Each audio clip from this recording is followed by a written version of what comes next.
Vedare tinokugamuchirai zvekare kune chimwe chirongwa pano paZim, Facebook, Secrets and Confessions. Tadzoka zvekare nemamwe mamessages. Regei tibva tapinda mumamessages edu atadzoka takakubatirai.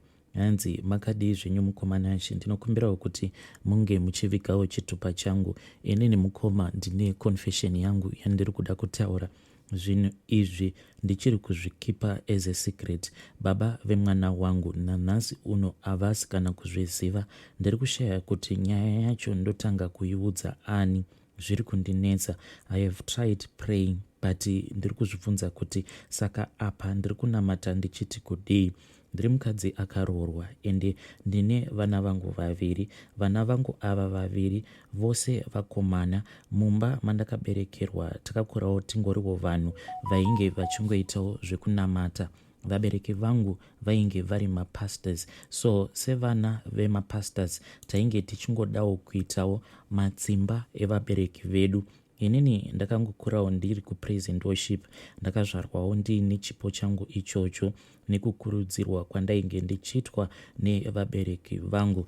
Mukunova church leader ndimo mukuzonosangana nemukomana wangu uyo wandakadanana naye, ndokubva tadanana tawirirana, then isusu takabva tazochata tikatorana zvedu. Saka nguva dzedu zhinji mukoma dzainge dzingori nguva dzekuti tainge tichingonamata. Even vana vedu chaivo kubva vachiri vadiki tainge tichingovadzidzisa kuti chii chinonzi kunamata. But zvazoitwa nemwana wangu mukomana zvinhu zviri kundinetsa. Vana vangu ava ndakavarera muchechi ende I don't know kuti mweya uyu wakazopinda pamwana wangu wakabva nekupi. So zvakaitika ndezvekuti mwana wedu akati apasa ndokubva tazomuendesawo kuuniversity. Ende takamuendesawo kunze kwenyika. Ainge achigara pane rimwe flat. Ari ikoko ainge achishare neumwe mukomana chizvarwa chekunyika ikoko. There was no problem. Here and there mwana tainge tichimushanyira. Saka ndakaona kuti inini mwana ainge ava kuchinja. You know kuti kana uri mubereki unokwanisa kuona kuti mwana wako ava kutochinja. I noticed a funny behavior pamwana, but I just thought kuti he was just assimilating into the culture yekunyika ikoko kwaainge achigara achidzidza, but it didn't sit well with me.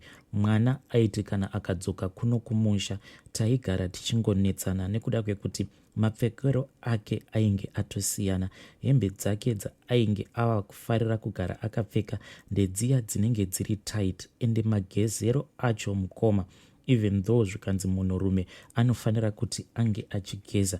The first thing that I noticed paakadzoka kumba, patakaenda tikanomupika up from the airport, the first thing chaakaita tichinopinda mumba akabva aenda kubath.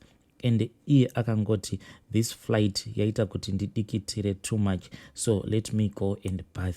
Saka zvinhu izvi nekumuziva ndakatoona kuti this is a change of character, because kumashure uko mwana wangu ndainge ndichimuziva kuti panhau dzekugeza munotombotanga maita zvekukakatana chaizvo. Ari kuno kumusha aikwanisa kutogeza kana ka2 kana kuti ka3, zvekuti sisi vebasa vaizotokomplaina kuti magezero acho hamusi mava kuzvinyanya here. And the smartness yacho, it was over the top. Ininiwo ndakangoti hameno ikoko, but it just left a mark on my heart. Kuti ndinge ndichinopinda mumba make kuti ndione kuti zvii zvinenge zvirimo mumba make, I never had that opportunity because aigara akangori loka. There was this other girl, he was very fond of that girl paainge achiri kuno kuZimbabwe asati aenda kunodzidza ikoko kunyika yevatorwa. So ndakambozama kuti ndinge ndichiinvita musikana uya because I just wanted to notice kuti this change of behavior kasi kunyika ikoko kwevatorwa ainge asangana here neumwe musikana. And to my surprise, musikana uya wandainge ndainvita akati auya, ndakaona kuti mwana wangu mukomana ainge asitomborina kana interest at all. Aiwanzoti musikana uyu kana akavhizita kumba waingoona nekunyara zviya zvekuti mumwoyo make airakidza kuti musikana uyu ainge achimufarira. but this time around pandakainvita musikana uyu, my son showed no emotion at all towards this girl. It was just like musikana uyu ainge auya was just a regular visitor. But ever since I remembered kuti Mwana Wangu, his behavior towards this girl yainge yakaita sei kumashure uko, zvinhu zvekuti zvakandinetsa, but murume wangu handina kana kumbogara ndamuudza. Then there were certain times pandaiti kana ndikafona ndaikwanisa kunzwa mamwe mafunny movements, so I just thought kuti Mwana Wangu ikoko kwatainge tamuendesa kunyika yevatorwa ainge ava munhu ainge ava kuassociata nevanhu vainge vasiri right. Pane pamwe pandaitomufonera ndotonzwa kuti mwana uyu mamwe masounds ari kubuda right next to him. It seems as if ari kuita bonde, but I never asked him anyway. I kept on praying about this thing. Then there was this other time I chose kuti ndinge ndichitravela ndichienda kunyika ikoko kwevatorwa, but baba ndakavasiya kuno. I was going with some of my friends. Pane zvimwe zvedu zvatainge tichida kunotenga ikoko zve-women's conference. The night before, when we were supposed to catch our flight, ndipo pandakatanga kurota dzimwe hope dzainge dzichindinetsa, but hope idzi ndaisaziva kuti dzainge dzichirevei. Those dreams when I was on the flight kept on troubling me, but ndakangoti regedzai ndinamate, because in my dreams I saw Mwana Wangu akamira on front of a congregation and ainge achirakidza kuti ari kuchata. Hope idzi dzandakarota dzakandinetsa. Ndakaona Mwana Wangu akamira pamberi pecongregation achirakidza kuti ari kuchata. So chakandinetsa ndechekuti umwe murume ainge akamira panext nemuchati, munhu wacho ainge akapfekawo suit, then umwe wacho ndiye ainge akapfeka gown. This surprised me because I expected my son kuti iye ange ari iye anenge akapfeka suit, but munongoziva kuti kana uri kuhope you know everything that is happening at that time. Saka ndakasimuka pacho pandainge ndakagara kufront seat kumacheya evabereki ndokubva ndafamba. Then munhu uya ainge achivachatisa akabva atanga kurwisana neni, takatanga kurwa paya paya, asi munhu wacho ainge achivachatisa akabva andikurira simba, ndikabva ndaramba ndakangobatwa nedzikirira. Then munhu uya ainge achida kuchatisa Mwana Wangu neumwe murume ainge akamira padhuze naye, paakaona kuti ainge andikurira simba ndokubva adzokera pastage paya akabva akontinya nekuvachatisa. Asi chakandinetsa ndiri kuhope ikoko ndechekuti iye akangotaura mashoko aya ekuti do you take each other as husband and husband. Ndakabatwa nedzikirira kudaro, zvakatanga kundinetsa, but ndipo pandakatanga kuona kuti chii chainge chichiitika chaizvo chaizvo. Vanhu vaya vainge vakamiswa pastage ndokubva vatopfekedzana marings avo vakakisana kuhope ikoko.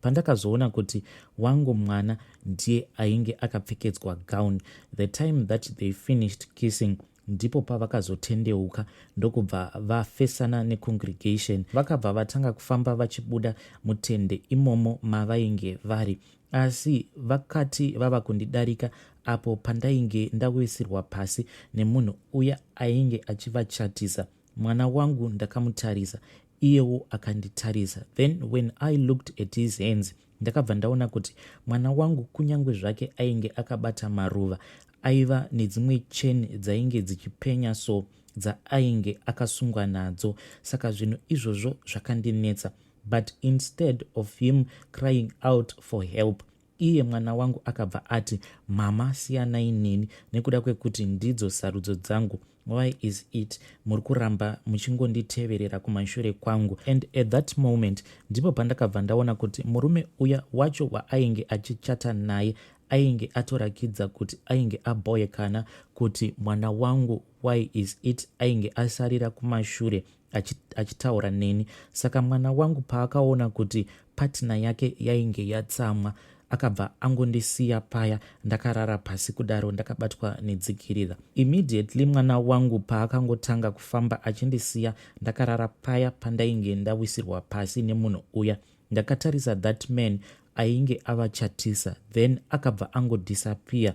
Dzikirira riya rakati randiregedza. I didn't wake up sezviya zvinoitika kana wabatwa nedzikirira. Ndakaramba ndichingorwa ndiri kuhope ikoko because pandakaona kuti dzikirira rainge randibata, that man ainge achata nemwana wangu. I noticed kuti ainge akabata rimwe bepa mumaoko make, and I knew kuti bepa iroro ravainge vakabata ndiro bepa ravainge vabva mukusaina.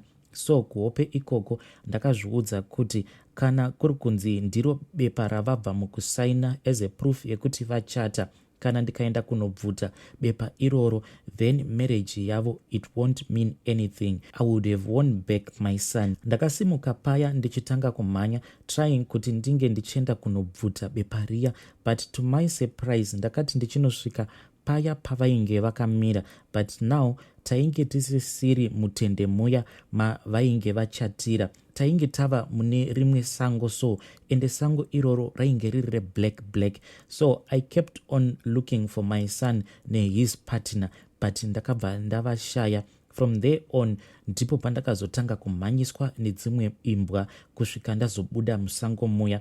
Ndakati ndabuda musango muya ndokubva ndazoyambuka kamwe kainge kakaita karukova, then I went on the other side that was very green. Ndakati ndayambuka kudaro ndipo pandakazoona mwana wangu. Iye mwana wangu airakidza kuti ainge asara on the other side, but he was not happy. Asi asiri happy kudaro, airakidza kuti he had too much pride yekusada kundikumbira, kunyangwe zvake ainge achida kuti ange achiyambuka karukova ikako so that he can join me on the other side uko kwandainge ndava. Even on the day that we left Zimbabwe, handina kana kutombogara ndadya anything. I was just fasting and praying because I was not sure kuti hope idzi dzainge dzichirevei, but there was no further revelation that came to me. Ndakangoramba ndichingonamata kudaro. I don't know kuti chii chakazongondipindawo because murume wangu nemwana kumusha ndakasiya ndavaudza kuti budi musavaudza kuti I will be flying over. I just want to surprise him. I didn't have any sinister motive. Ndichivaudza kuti do not tell him kuti mama is going to be visiting you, will pay you a surprise visit.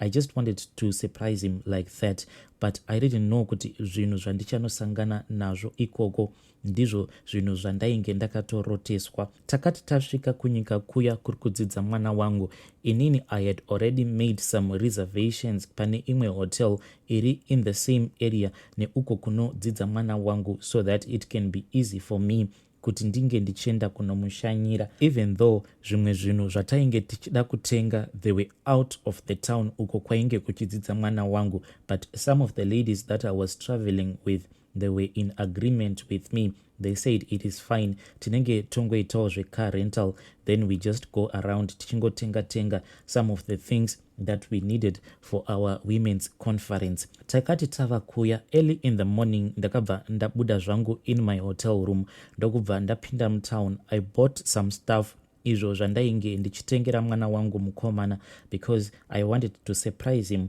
apo pandinenge ndazoenda kunomuona. Ndakati ndasvika paflat apo painge pachigara mwana, but I could not find him, neither could I find his roommate. Ndakazoti ndava kubvunza. Some of them they already knew kuti I was his parent. Ndavabvunza kudaro, then they told me kuti they had gone out, so I waited a little bit. Pandakaona kuti mwana ainge asipo and his roommate also was not there, ndakabva ndati let me go and pay a visit pane imwe friend yangu uyo ane kasalon kake close to their apartments. I decided to pay that friend of mine a visit. Ndokubva ndaenda kuya. We spoke for a little while. Ndokubva ndazodzokera kuya. Ndichinosvika security akabva andiudza kuti your son and his friend they are back. So I just went straight to my son's room. Ende zvandakasvika ndichiita handina kana kumbonoka since it was just a surprise. Mwana ndainge ndamutengera zvinhu zvakati one day. Some of the things zvandainge ndamutengera ndizvo zvaaigara achingokumbira achiti mom can you buy me this and that. Most of the stuff zvainge zviri zviya zvavanotamba pamacomputers avo zvimagames ndo zvandainge ndamutengera. So I just opened the door. Then I said, surprise, mom is here. iyewo akabva avhunduka, neniwo ndakabva ndavhunduka, because when I walked in on them, Mwana Wangu iye ainge akapfeka kashort, and his roommate nayewo ainge akangopfeka t-shirt but yainge iri refu. And these kids, what they were doing, it shocked me. I never expected kuti ndizvo zvinhu zvandichasangana nazvo on a personal level. I know kuti zvinhu izvi, yes, they do exist, but I never imagined kuti on a personal level ndizvo zvinhu zvandichaguma ndasangana nazvo. Vana ava mukoma vainge vachikisana, and my son, he was sitting pamakumbo pemukomana iyeye. This shocked me because Mwana Wangu paakajamba, I noticed kuti vana ava vari two, nengo dzavo dzose dzainge dzakatosimuka, ende ndakabva ndapererwa mukomanashi. Ndakabuda murumu muya, I didn't even know what to do. Ndainge ndichingofila dizzy, ndichidikitira. Mukoma, izvi ndo zvinhu zvandakasangana nazvo. Ndichinodzokera murumu muya, iye mwana akabva anditi, mama, kunyangwe mukandirova, kunyangwe mukaita sei, but zvinhu izvi ndizvo zvandakangozvarwa ndiri, hazvina kutanga nawo. Kubva ndiri mudike, ndiri munhu wekuti I was attracted kune vamwe vana vakomana. I was never attracted kuvasikana. So ndava kunoku, that is when I decided kuti ndinge ndichingoita zvinondifadza inini. But please do not tell dad. My son, I love him so much. And at that moment, even though ndainge nichida kuudza murume wangu, I just blinked because ndainge ndapererwa and ndainge ndisisina kana simba. Ndakabva ndamuti, if you are going to change your behavior, then your father, I will not tell him. Saka pari zvino inini nemwana wangu ndipo patiri. Iye ari kuti he is going to try and change, but is it possible kuti iye anokwanisa kuzochinja sezvo akandiudza kuti zvinhu izvi kunyangwe ndikamunamatira, kunyangwe ndikaita sei, ndizvo zvacho zvaari. Please mukoma, ndinokumbira kuti mundiposterewo nyaya yangu. Handichazivi kuti secret iyi kana ikazobuda, won't I look like someone akasapota kuti mwana ange achiita zvinhu zvisina maturo. In that moment I thought kuti inini nemwana we will solve everything, but now nguva yatoti rebei. I don't know kuti secret iyi kana ikazobuda murume wangu achazoti kudii, because mwana kana kuri kunzi akazobatwa either nababa vake anozongoti mama knew all of this. Please ndibatsireiwo mhuri yeZimbabwe kuti pakadai ndopafambisawo sei. Hey, vedare ndo message yandakatumidzirwa namama. Hey, secret yacho yakaoma. Asi ngatitaurei navo mucomment section. Hanzi mwana akandiudza kuti inini ndakazvarwa ndakangodaro. Nothing you can do can change the way that I feel. Ko hope idzo dzavakarota. Hey, zvakangooma hazvo, asi ngatitaurei navo mucomment section. Vedare ngatisanganei mune zvimwe zvirongwa zvinotevera.